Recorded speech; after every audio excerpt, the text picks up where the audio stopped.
En el año 2018, un conocido ministerio llevó a cabo una encuesta en el Reino Unido, una encuesta a cristianos practicantes, y los resultados fueron al menos sorprendentes. Había muchas preguntas, pero he escogido varias de ellas. Así, a la pregunta si Dios acepta adoración de todo tipo de religiones, incluyendo cristianos o judíos o el Islam, el 63% estaba de acuerdo con esto. El 70% de los encuestados dijo que era falso que aún el pecado más pequeño fuera digno de condenación eterna. El 52% declaró que todos nacemos inocentes a los ojos de Dios, y el 60% afirmó que la creencia religiosa se basa en la opinión personal y no en la verdad bíblica objetiva. Por último, el 26 de cada 100 personas negó que el regalo de la vida eterna se encuentra solo en Cristo. Y quiero recalcar que estos datos son de, cito, cristianos practicantes, personas que van a la iglesia, al menos ahí en Reino Unido, y que se consideran a sí mismos discípulos de Jesús. E indudablemente, para que una persona sea salva, no necesita acertar todas las respuestas teológicas o saberlo todo. Hay muchas dudas que no serán resueltas en esta vida, sino en la vida eterna, ¿verdad?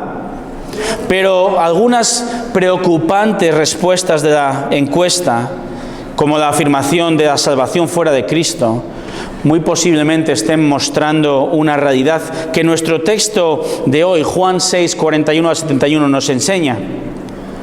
Que no todo discípulo es un verdadero discípulo. No todas las personas sentadas en los bancos de las iglesias o en las sillas de las iglesias son verdaderamente cristianos. Por esto, ya que en nuestro texto hoy encontramos a Jesús predicando en una sinagoga en Capernaum, al norte del mar de Galilea, vamos a hacernos la siguiente pregunta. ¿Qué ocurriría si Jesús predicase en tu iglesia? ¿Qué ocurriría? Vamos a ver desde el texto 3 posibles respuestas que mueven al verdadero discípulo a examinar y fortalecer su fe en Cristo. 3 respuestas que han de animarnos a fortalecer nuestra fe. Y la primera respuesta que encontramos en los versículos 41 al 66 es la siguiente. La respuesta del discípulo escandalizado. El discípulo escandalizado. Jesús es el hombre del momento. Su fama se extiende por toda Galilea, al norte del país. Jesús es un verdadero influencer de su época. Las masas le siguen de un lado al otro. La pregunta es, ¿se dejará arrastrar por su popularidad? ¿Querrá coleccionar like tras like? ¿Cuál gurú de las redes sociales buscará ahora ser aceptado? ¿Ofrecerá y dirá lo que la gente quiere oír? Y la respuesta a esto es un absoluto y rotundo no. Jesús está predicando en una sinagoga en Capernaum. Os enseño una foto de la sinagoga a la orilla norte del mar de Galilea. Ahí están los restos de la sinagoga aquí debajo, que puedes ir a visitar si estás de paseo por Israel, el mar de Galilea. Y Capernaum, esta pequeñita ciudad, ciudad es decir, demasiado, pueblecito, aldea. Capernaum es su base de operaciones, especialmente en el primer año del ministerio de Jesús. Capernaum era la casa de Pedro, donde Andrés también creció, Santiago, el propio Juan, el escritor del Evangelio, y también de Mateo, el recaudador de impuestos, autor del primer Evangelio. Y la increíble predicación de Jesús está haciendo estragos. Jesús está llamando a la gente a creer en Él, no a que la gente se aproveche de Él. De hecho, Jesús en su discurso, en su predicación, se está colocando por encima, más importante que el gran héroe hebreo, Moisés. De hecho, Jesús se está colocando a la par que Dios. Él dice que tiene poder para resucitar el cuerpo de todo creyente, además de su alma. Versículo 41, y Él dice, porque yo soy el pan que descendió del cielo. Jesús dice, yo soy el Dios que sacia tu hambre, tu búsqueda espiritual para siempre. Y esto hace, dice el texto, versículo 41, que los judíos murmuren contra Él. Realmente estamos ante una escena que nos recuerda mucho a la queja que Israel tuvo allá en el Éxodo. En el libro de Números, recordamos, Dios ha obrado grandes milagros, les ha librado del yugo de Egipto, ha proporcionado pan, maná, protección en el desierto, les envía carne, les da agua en medio del secarral. Y el pueblo se queja contra él y contra Moisés. Y el Señor en Números 14, 27 dice, ¿hasta cuándo? ¿Hasta cuándo tendré que sobrellevar a esta congregación malvada que murmura contra mí? He oído las quejas de los hijos de Israel que murmuran contra mí. Bueno, 1500 años después de esa escena, el Dios hombre Jesús ha venido en carne y hueso a esta tierra para librar a su pueblo de sus pecados. Pero el pueblo de nuevo murmura contra él y le rechaza y de hecho le desprecian. Fíjate en el versículo 42. Y decían, ¿no es este Jesús el hijo de José, cuyo padre y madre nosotros conocemos? ¿Cómo es que ahora dice, yo he descendido del cielo? Este está loco. Se está atribuyendo superpoderes. Se está comparando con Dios, dice que viene del cielo, es imposible, pero si conocemos a sus padres. Indudablemente Jesús, al ser plenamente hombre, nació en el seno y tenía una familia humana. María, su madre, José, tenía hermanos también. Pero Él responde a este ninguneo, a este desprecio, declarando su deidad. Él es Dios. Fijaros, leamos versículos 43 al 51. Respondió Jesús y les dijo, no murmuréis entre vosotros, nadie puede venir a mí si no lo trae el Padre que me envió, y yo lo resucitaré en el día final. Escrito está en los profetas, y todos serán enseñados por Dios. Todo el que ha oído y aprendido del Padre viene a mí. No es que alguien haya visto al Padre, sino aquel que viene de Dios, éste ha visto al Padre. En verdad os digo, el que cree tiene vida eterna. Yo soy el pan de vida. Vuestros padres comieron el maná en el desierto y murieron. Este es el pan que desciende del cielo, para el que coma de él no muera. Yo soy el pan vivo que descendió del cielo. Si alguno come de este pan, vivirá para siempre. Y el pan que yo también daré por la vida del mundo es mi carne. Jesús está enfatizando las palabras que ya había dicho en los versículos 26 al 40. Y ahora en el versículo 44 dice que es imposible que alguien crea en mí si Dios Padre dice no lo trae. Traer, esta palabra traer implica sacar de un lugar. Como la red que los discípulos sacaron del agua llena de peces en Juan 21:6, utiliza esta misma palabra en el griego original. Hechos 16:9 usa la misma palabra cuando Pablo y Silas fueron arrastrados hasta la plaza ante las autoridades. Dice el reformador Martín Lutero acerca de esta palabra traer, dice que traer no es como el verdugo que arrastra al ladrón por la escalera hasta la horca, sino que es una gentil seducción, como la de un hombre a quien todo el mundo ama y hacia quien todo el mundo es atraído. Dios tiene que sacarnos del fango, del barro, de nuestra ceguera espiritual. Tiene que ponernos el desfibrilador espiritual para que abramos los ojos de la fe, entendamos el Evangelio, creamos y seamos salvos. Y podemos patalear, Podemos resistirnos en un principio, pero el Señor salva a quien Él quiere. Y finalmente, todo creyente vendrá a Él con gozo, no va a venir a regañadientes, discutiendo. Dice un autor llamado Arthur Pink que el agua nunca fluye hacia arriba. Ni el hombre natural actuará en contra de su naturaleza corrupta. Que un árbol malo no puede dar buenos frutos, e igualmente imposible es que un corazón que ama las tinieblas ame también la luz. Venir a Dios, creer, es obra de Dios. Y lo hacemos cuando amamos la luz que nos ofrece. Por eso Jesús en el versículo 45 cita al profeta Isaías: todos serán enseñados por Dios. El Antiguo Testamento, Isaías, 600 años antes, habla de un pacto. Un pacto es una relación. Habla de un nuevo pacto. Y el nuevo pacto, a diferencia del pacto antiguo que Israel rechazó, el nuevo pacto asegura el éxito de tu salvación, porque es unilateral, es la iniciativa y la obra completa de Dios.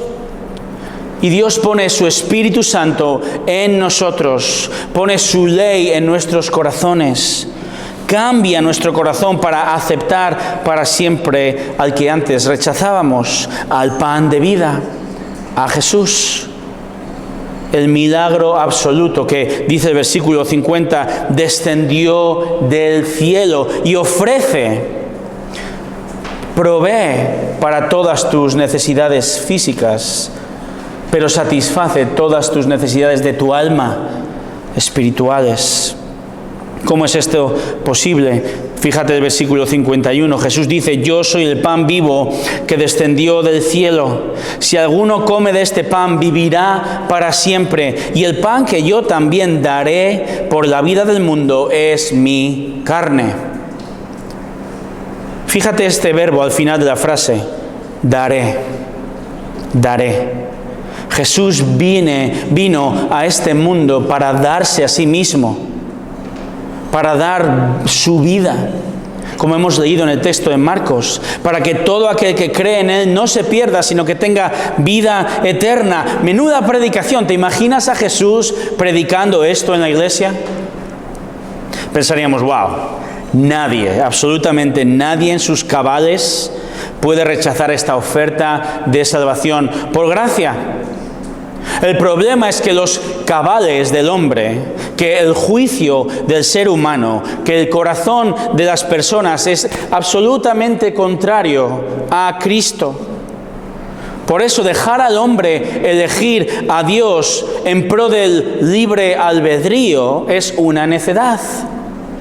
El hombre nunca elegiría a Dios por sus propios medios. Deja al hombre natural escoger entre Cristo, por un lado, con toda su gloria, con todo su perdón, con todas sus promesas, con todo su amor, con todo el gozo y los deleites que esperan en el nuevo cielo y la nueva tierra, entre eso y la absoluta miseria en el infierno sin Dios. Y sin duda esa persona elegirá el infierno, te lo aseguro. ¿Por qué? Porque el libre albedrío del hombre está determinado, está condicionado por sus deseos. Y el deseo del hombre es contrario a Dios. Dice Jeremías 17:9, más engañoso que todo es el corazón y sin remedio. Marcos 7:21, Jesús dice: de adentro del corazón, y cuando habla del corazón habla de nuestro pensamiento, de nuestras convicciones, de adentro del corazón de los hombres salen malos pensamientos, fornicaciones, robos, homicidios, adulterios, avaricias, maldades, engaños, sensualidad, envidia, calumnia, orgullo, insensatez, etcétera, etcétera. ¿Por qué ocurre esto? Efesios 2:1 dice que estamos muertos espiritualmente en delitos y pecados. Efesios 2:3 dice que vivimos en las pasiones de la carne, satisfaciendo nuestra carne y nuestra mente. ¿Por qué? 2 Corintios 4:4. Porque el Dios con minúscula de este mundo, que es Satanás, ha cegado el entendimiento de los incrédulos para que no vean el resplandor de la gloria de Cristo. ¿Sigo? Está claro, ¿verdad? Todo lo que el ser humano hace, lo hace de acuerdo con su deseo. Y no siempre tenemos un deseo malo, aún el no creyente siempre tiene un deseo malo, no es así. Pero cuando se trata de Cristo, Dios tiene que unilateralmente traernos hacia Él, operar, hacer cirugía en nuestro corazón, poner su ley, enseñarnos para que cuando oigamos el Evangelio corramos arrepentidos, clamando por piedad, por perdón. Porque si Dios no interviene en tu vida, esto es lo que va a ocurrir. Fíjate, versículos 42 al 59. Los judíos entonces discutían, contendían entre sí, diciendo: ¿cómo puede este darnos a comer su carne? Entonces Jesús les dijo: en verdad os digo, si no coméis la carne del Hijo del Hombre y bebéis su sangre, no tenéis vida en vosotros. El que come mi carne y bebe mi sangre tiene vida eterna, y yo lo resucitaré en el día final. Porque mi carne es verdadera comida y mi sangre es verdadera bebida. El que come mi carne y bebe mi sangre permanece en mí y yo en él.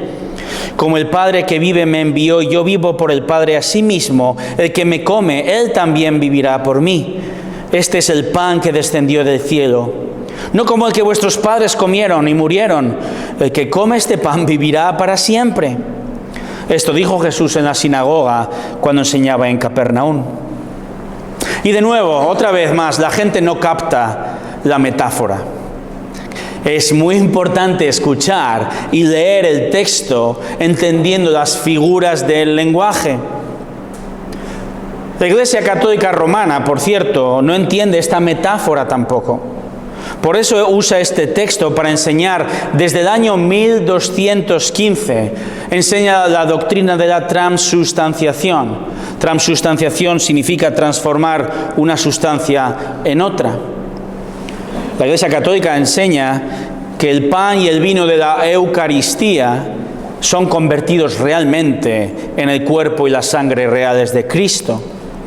Y la respuesta sería tremendamente larga, pero hay que decir que, número uno, Jesús aquí no está hablando de la comunión o Eucaristía, el pan y el vino. Número dos, no lo hace porque aún no ha sido instituida, eso ocurrió la noche antes de su muerte. Número 3, los verbos que Jesús está usando hablan de comer y beber, no de una manera constante, no en cada misa, sino que puntualizan un hecho que ocurre una vez y para siempre. Número 4, la salvación de tu alma viene por creer en Cristo, no por comerte a Cristo, ¿verdad? Todo hay que decirlo. Entonces, Jesús no está defendiendo el canibalismo, ni aun el canibalismo espiritual. Jesús está hablando metafóricamente, está haciendo una comparación, un símil entre comer pan, ¿verdad?, y beber su sangre. Algo que era tremendamente fatal para los religiosos judíos. Es verdad que estaba prohibido en la ley del Antiguo Testamento. Pero Jesús está hablando metafóricamente, está comparando realidades. Está diciendo: tenéis que recibirme a mí. O más, tienes que apropiarte de mí.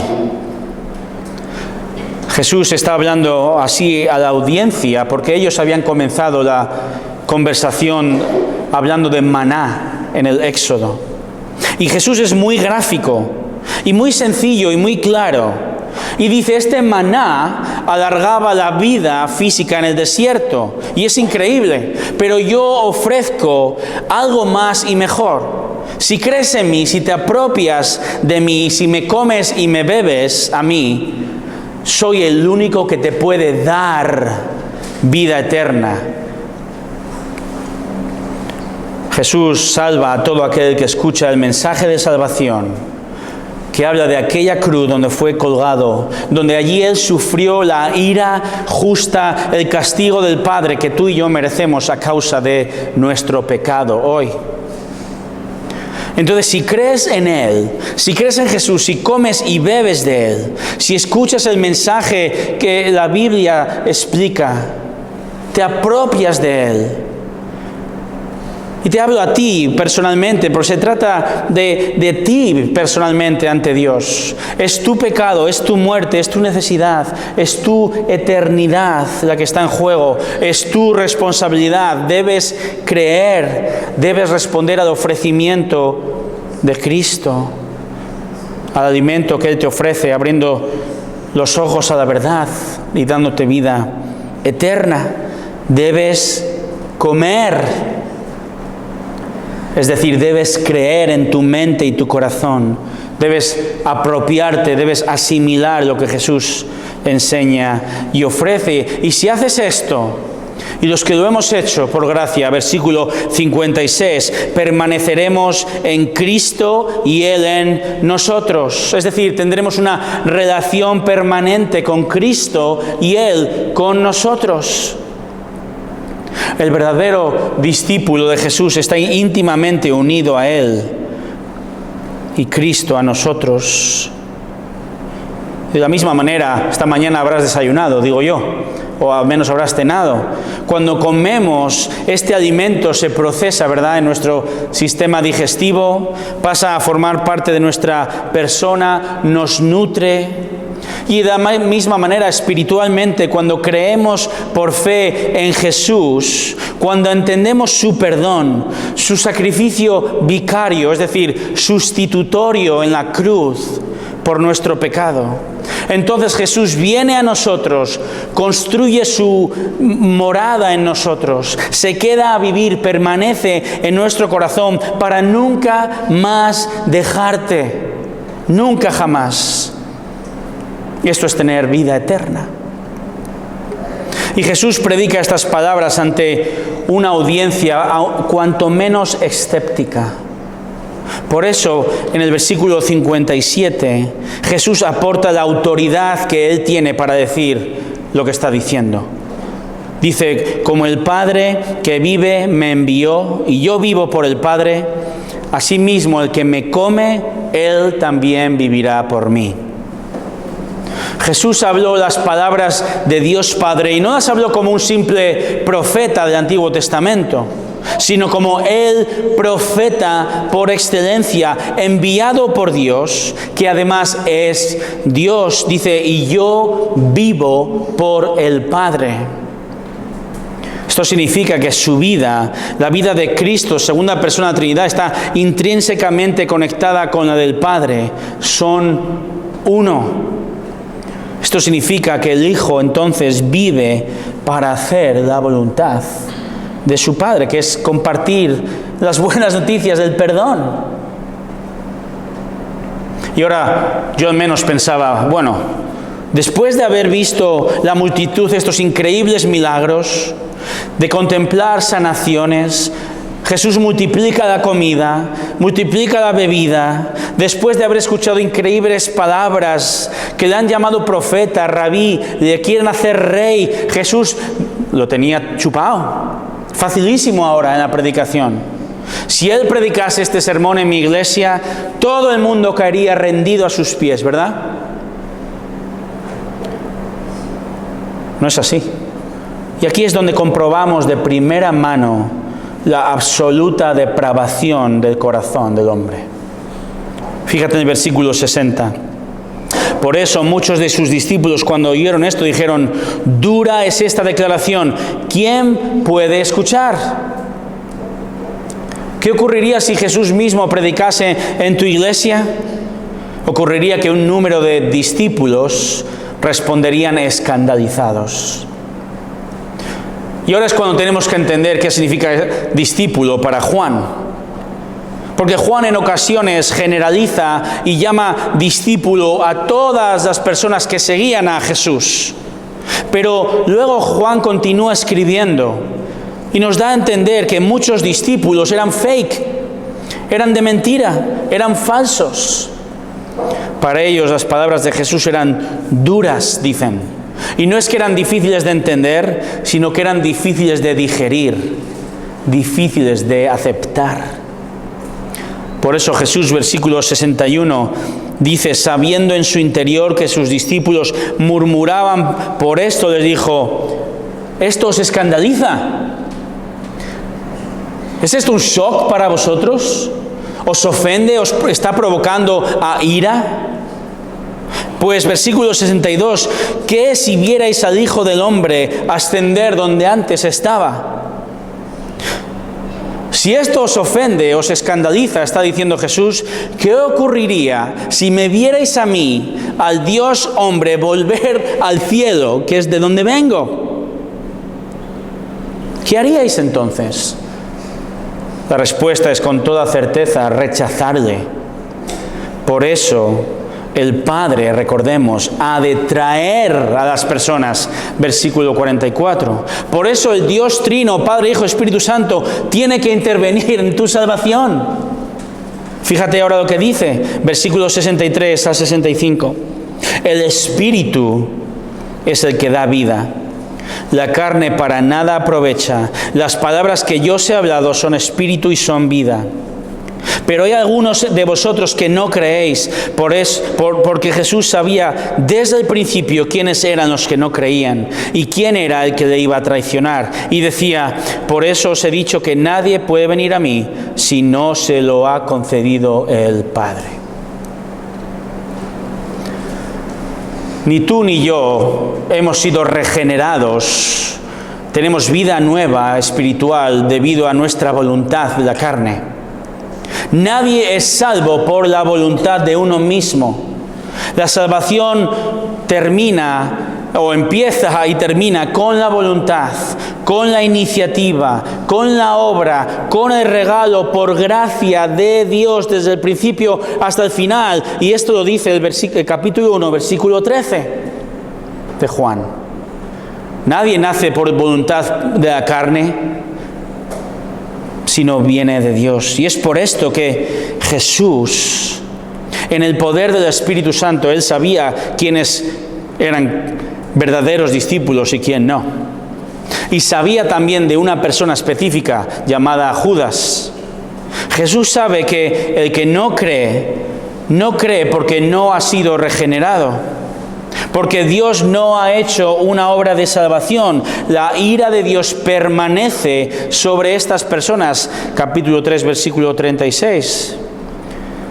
Por eso Jesús dice en versículo 65, por eso os he dicho que nadie puede venir a mí si no se lo ha concedido el Padre. Dios Padre concede el regalo del nuevo nacimiento.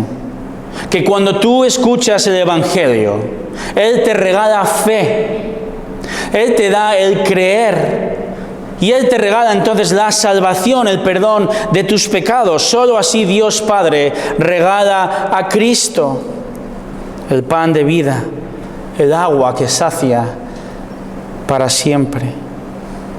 Pero sin la obra de Dios, sin la intervención de Dios, sin su iniciativa en tu corazón, aún el mejor sermón del mismísimo Jesús en tu iglesia sería inútil.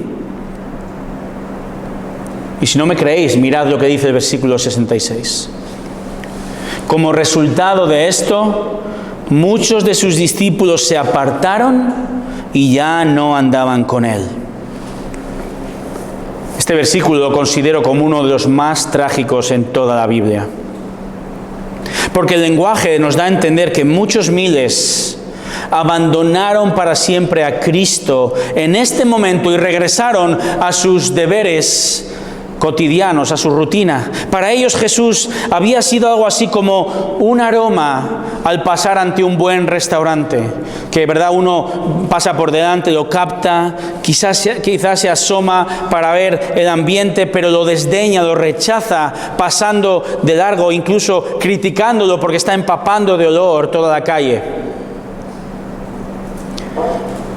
Si Jesús predicase este sermón en tu iglesia, habría personas que se llaman a sí mismos discípulos, pero se levantarían en este instante escandalizados y se irían.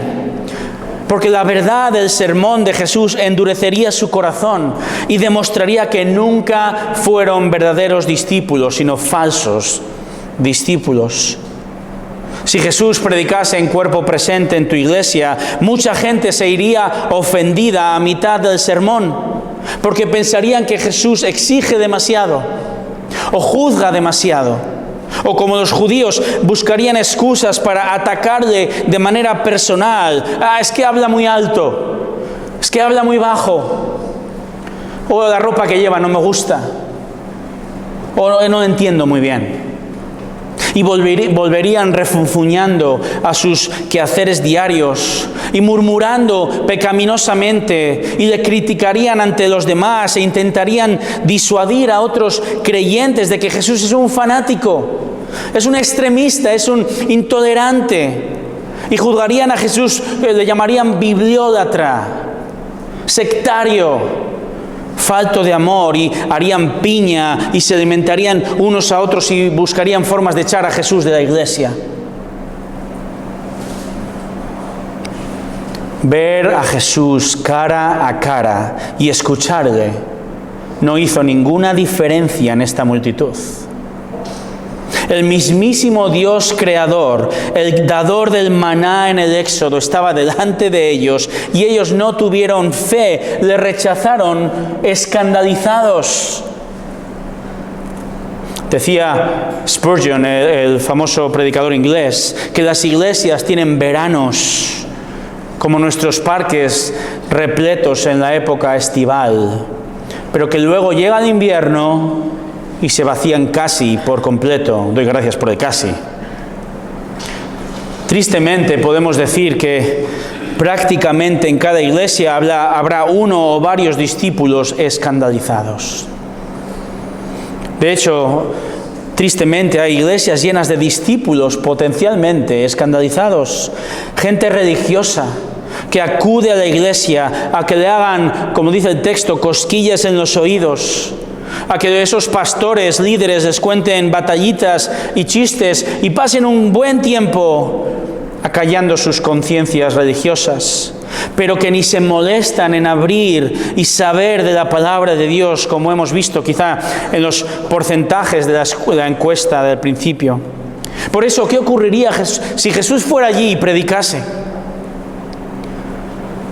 De cierto que se escandalizarían, porque mucha gente hace una Biblia a trozos, a su imagen y semejanza. No son dóciles a la palabra de Dios, no quieren comer la Biblia, sino que echan aditivos, le cambian el sabor para poder digerirla mejor y apartan todo lo que les crea una indigestión espiritual. El discípulo escandalizado no es un discípulo verdadero. Es una semilla que cae en el camino o en el pedregal y rápidamente se seca cuando la luz de la verdad de la palabra de Cristo alumbra con fuerza. Te ruego, por favor, no seas así. Te ruego que no seas un falso discípulo, que vengas a Cristo verdaderamente y seas dócil al mensaje de la palabra de Dios. ¿Qué ocurriría si Jesús predicara en tu iglesia? Estamos viendo 3 posibles respuestas que han de movernos a los creyentes a examinar y fortalecer nuestra fe en Cristo.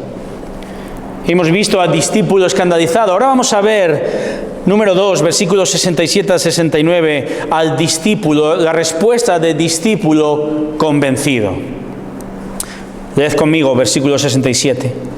Entonces Jesús dijo a los 12, ¿acaso queréis vosotros iros también?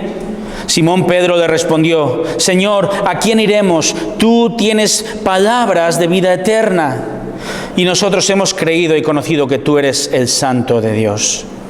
Imagínate la sinagoga repleta de gente, llena de discípulos de religiosos levantándose escandalizados, furiosos al ser confrontados con la verdad.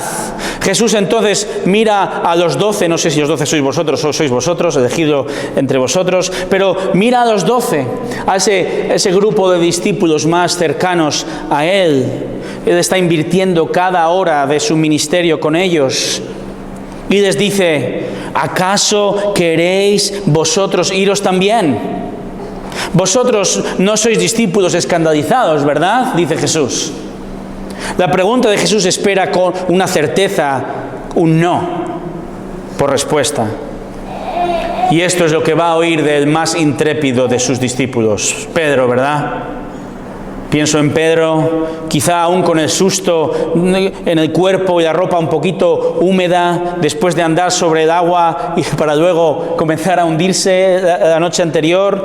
Pero Pedro expresa unas palabras que ya son parte de la historia de la iglesia. Versículo 68, Señor, ¿a quién iremos?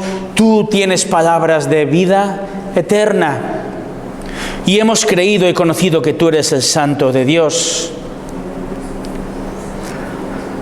Jesús acaba de decir en el versículo 63 que sus palabras son espíritu y son vida. Y Pedro ahora reconoce esta realidad. El mensaje de Jesús, su predicación, resucita al muerto espiritual en el poder del Espíritu Santo. Tú tienes palabras de vida eterna. Comenzábamos la reunión leyendo Romanos 1:16, ¿recordáis? Dice que el Evangelio es poder de Dios para salvación de todo el que cree. Y Pedro aquí está diciendo esto. Tus palabras son poder para salvar. Y Pedro habla en plural, en nombre de todos, o al menos sin saberlo, habla en nombre de 11, no de 12, como vamos a ver. Hemos creído y conocido que tú eres el Santo de Dios. Ellos vinieron a Jesús, escucharon su mensaje, oyeron su llamado, creyeron y siguieron con fe y han llegado al convencimiento. Hemos creído, hemos conocido que tú eres el Santo de Dios, que tú eres el Mesías, eres el Dios hombre enviado para salvar. El discípulo convencido se pregunta: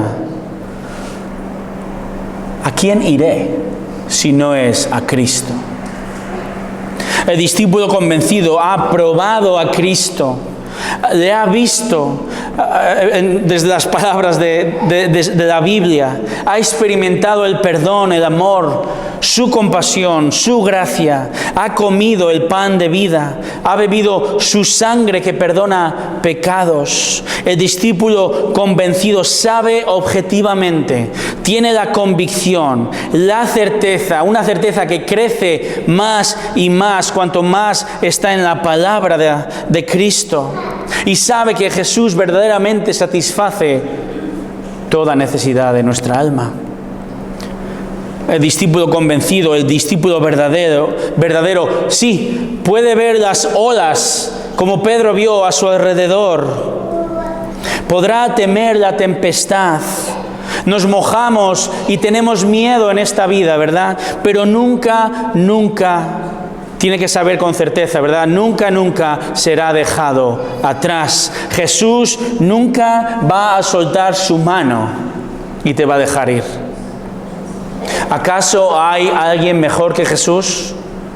Pregúntatelo en esta mañana. Puede que tu respuesta sea no, puede que sea sí. La Biblia dice que Él es el Dios de dioses, el Señor de señores, el Rey de reyes, el único Salvador. Él es el Verbo, el Creador todopoderoso, lleno de gracia, lleno de verdad. No hay nadie como Él. O quizá, gracias a Dios por ellos, pero quizá tu familia es mejor que Jesús. Quizá la filosofía de este mundo es mejor. Quizá el entretenimiento puede llenar verdaderamente tu corazón. O el placer o las relaciones son mejores. Seguro que si persigo mis sueños y metas, tendré verdadera felicidad, puedes pensar. Otros buscarán la felicidad en el fútbol, al menos hasta octavos de final, ¿verdad? Y mucha gente el dinero. Y nada de esto es malo en sí mismo. Pero no hay nada ni nadie aparte de Cristo que pueda llenar tu corazón vacío y sin fondo. No busques otra cosa, busca a Cristo.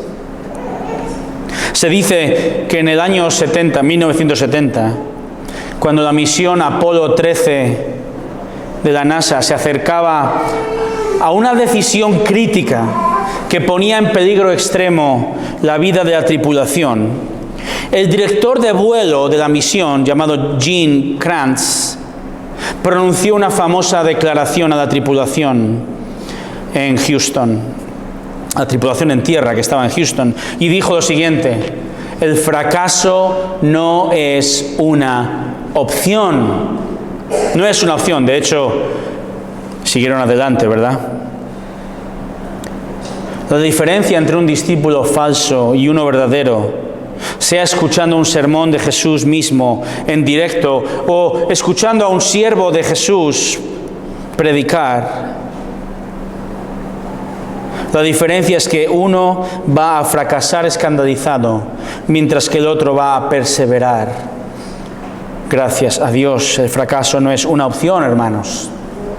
Así el discípulo verdadero confiesa a Cristo día tras día, cree, persevera, lucha contra el pecado día tras día en el poder del Espíritu. El discípulo convencido toma la decisión día tras día de acudir a la palabra y ser lleno del Espíritu Santo. El discípulo convencido no se deja dominar por las emociones del momento, ni por lo que sucede alrededor, ni cae en el lazo, en la trampa de discípulos escandalizados, sino que anda, se para y se sienta para examinar la palabra de Dios, ser alimentado, nutrido, creciendo en el conocimiento de Cristo. El discípulo convencido analiza el mundo con las lentes de Dios y su palabra y crece en convicción de que esta, hermanos, es la verdadera comida y bebida. De que en medio de un mundo que te ofrece un sinfín, un menú de sinfín comida basura, solo Cristo salva, solo Él santifica y modela más a nuestra imagen. Si Jesús predicase en tu iglesia, va a haber gente que va a decir: esta palabra es dura, y se escandalizaría. Pero por gracia habría discípulos imperfectos, sino que le pregunten a Pedro, ¿verdad? Imperfectos pero convencidos, asintiendo, llenos de gozo, ablandando el corazón, examinando su propio corazón y siendo fortalecidos en su fe en Cristo por la verdad que oyen. ¿Qué ocurriría si Jesús predicase en tu iglesia? Habría una respuesta de discípulos escandalizados que se irían. Habría una respuesta de discípulos convencidos que crecerían en amor y fe por Cristo. Y una tercera respuesta, versículos 70 y 71. Vemos la respuesta de un discípulo desencantado. Desencantado. Versículo 70, Jesús le respondió: ¿no os escogí yo a vosotros los 12 y sin embargo uno de vosotros es un diablo? Y él se refería a Judas, hijo de Simón Iscariote, porque uno de los 12, le iba a entregar. Jesús sabe que la confesión de Pedro no representa la convicción de todo el grupo de los 12. Hay una excepción. Hay un hombre entre ellos que no se ha ido escandalizado, es verdad. Hay uno entre ellos que durante 3 años externamente dirá y hará lo que los otros discípulos van a hacer por convicción. Hay un discípulo entre los discípulos que se va a quedar, pero que poco a poco su corazón va a crecer descontento. Estoy hablando de Judas. Y a Judas hay que darle de comer aparte. Su ejemplo es único, porque Jesús escogió a los 12 para discipularles y encargarles la misión de ser los primeros en proclamar el mensaje del Evangelio a todas las naciones y edificar la iglesia. Y escogió a Judas entre esos 12, es cierto. Jesús lo escogió a todos y además lo está diciendo: ¿no os escogí yo a vosotros los 12? Jesús escogió a estos 12 para que ellos fueran discípulos convencidos. Todos ellos eran discípulos convencidos menos uno. Y Jesús ya lo sabe y le llama diablo. ¿Te imaginas a Jesús diciendo esto desde el púlpito de la iglesia? Qué políticamente incorrecto es Jesús, ¿no? Qué crítico. La palabra diablo significa literalmente calumniador, acusador. Satanás ya estaba obrando en el corazón de Judas. Ahora, no malinterpretemos, Judas era perfectamente consciente y responsable de sus acciones, de su terrible pecado, del que no se arrepintió. ¿Qué pecado? Versículo 71. Le va a entregar, dice el texto. Los evangelios nos dicen que Judas creció en descontento, pero fue un descontento pausado. Muchos falsos discípulos abandonan a Jesús al principio del sermón, como hemos visto, pero Judas aguantó sentado en el banco de la iglesia, o de la sinagoga, o en esos 3 años realmente. Pero ambos ejemplos son similares, porque ambos discípulos esperaban otra cosa. Ambos grupos buscan un Mesías, un Salvador, no de su pecado, sino de sus expectativas. Esperan a un héroe libertador de los romanos, esperan a un chef, José Andrés, que proporciona comida y recursos gratis. Otros esperan a un médico divino que cura la enfermedad, y Judas esperaba todo eso, y además Judas era un ladrón que robaba de la bolsa de dinero, como dice Juan 12:6, y lo entregó por dinero. Y Judas es un caso único, pero Judas representa a aquellas personas que oirían y oirán a Jesús predicar y lo recibirán. Y les va a gustar por un tiempo, quizá años. Judas representa a esos discípulos que participan en la vida de la iglesia, que cantan las mismas canciones, que atienden a las reuniones, que son muy majos y charlan con otros, contestan acertadamente las preguntas teológicas y brotan, como dice la parábola en Marcos 4, pero de esa manera, así como ellos brotan, la verdad predicada, en lugar de hacerles crecer en semejanza a Cristo, les hace crecer en descontento. Pierden oportunidad tras oportunidad, privilegio tras privilegio de conocer a Cristo. Su escandalizamiento se cuece a fuego lento y finalmente apostatan, es decir, abandonan la fe. Abandonan a Cristo y a la iglesia, y probablemente lo harán haciendo mucho daño a la congregación debido a su amargura. Se cuenta que en plena fiebre del oro en América, en Estados Unidos, en las montañas rocosas, había un camino con una gran roca que sobresalía, y esta roca rompía a menudo las ruedas de los carros, y finalmente, después de mucho tiempo, alguien desenterró la roca y la hizo rodar montaña abajo hasta un arroyo cercano. La piedra entonces se convirtió en un peldaño para cruzar el arroyo. Durante años ocurrió esto, hasta que un colono construyó una cabaña cerca del arroyo. Sacó esta gran piedra y la colocó en su cabaña para que sirviera de tope para la puerta. Con el paso de los años se construyeron las vías del tren, surgieron otros pueblos, y el nieto del viejo colono se fue al este a estudiar geología. Años después, en una visita a la cabaña de su abuelo, el nieto vio ese trozo de piedra, lo examinó y descubrió la pepita de oro más grande jamás descubierta en la vertiente oriental de las montañas rocosas. Había estado allí durante 3 generaciones y la gente nunca había reconocido su valor. Para algunos había sido una piedra de tropiezo que había que quitar. Para otros había sido una piedra que era un escalón para cruzar al otro lado. Para otros era una roca pesada. Solo el nieto la vio por lo que realmente era, un trozo de oro puro. Es cierto, Jesús no está predicando físicamente en las iglesias hoy en día, pero sí que su misma palabra sigue siendo predicada en las iglesias hoy. Sigue siendo cantada o leída con fidelidad en muchas iglesias y por muchos siervos, muchos discípulos. Y gracias a Él es seguido y adorado con convencimiento por muchos, como espero que sea tu caso.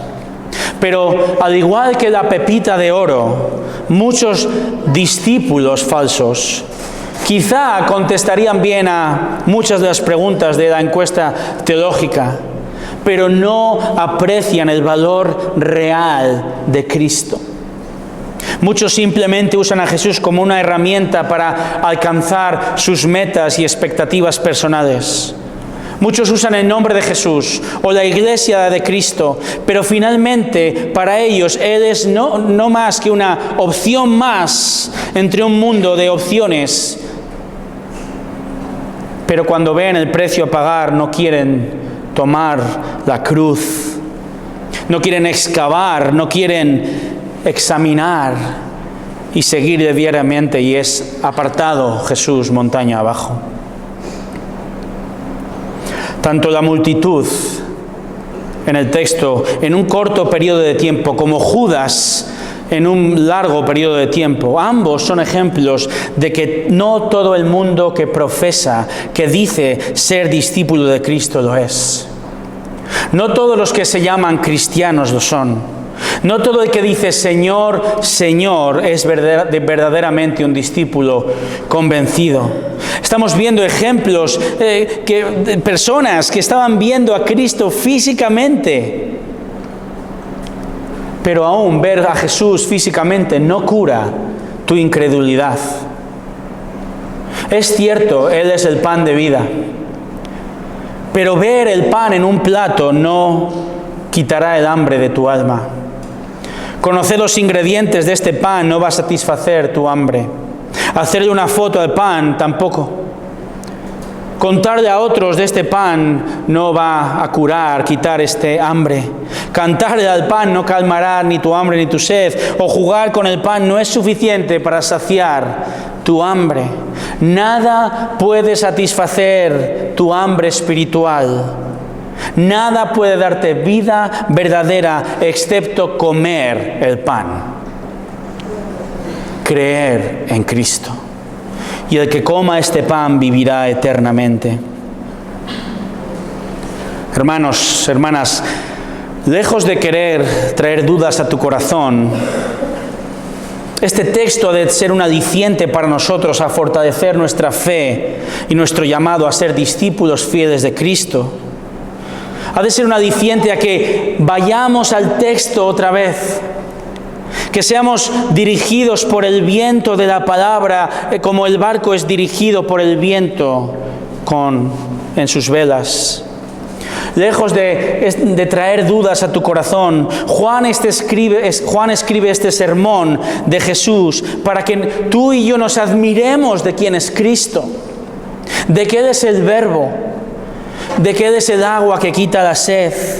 Él es el verdadero pan que nutre y satisface, que da vida eterna, y que hemos escuchado este mensaje del Evangelio y que de verdad creemos en Él. Y por eso también lo queremos proclamar a los demás. Lejos de traer dudas a nuestro corazón, este texto nos tiene que mover a adorar al Dios vivo que se encarnó y sufrió la ira de los escandalizados hasta la muerte para asegurar nuestra resurrección. Hermanos, que crezcamos en certeza, que seamos discípulos que tienen plena certeza, querida iglesia, y digamos siempre con plena convicción: Señor, ¿a quién iré? Solo tú tienes palabras de vida eterna. Oremos.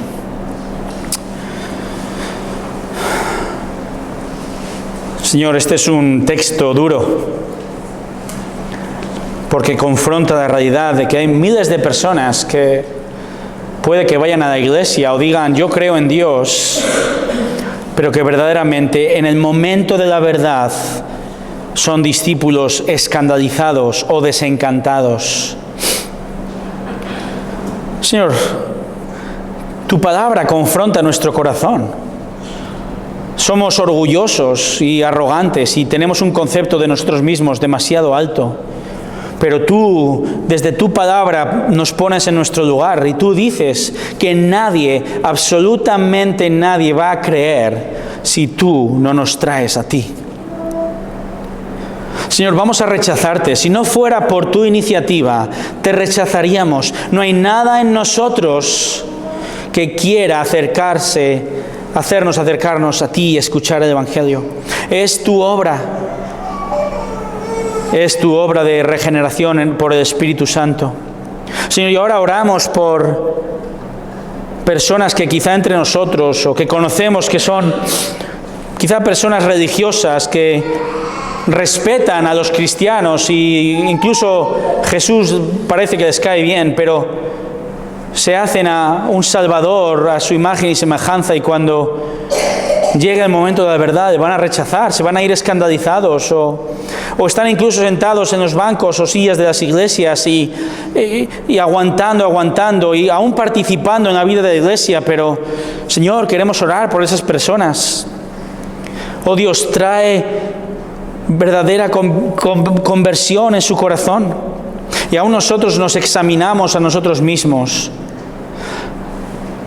y acudimos a tu palabra para encontrar descanso,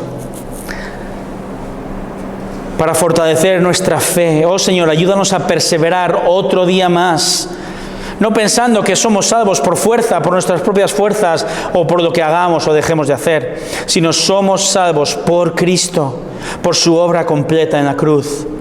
A Él adoramos, a ti te damos la gloria en todo, en el nombre de Jesús. Amén.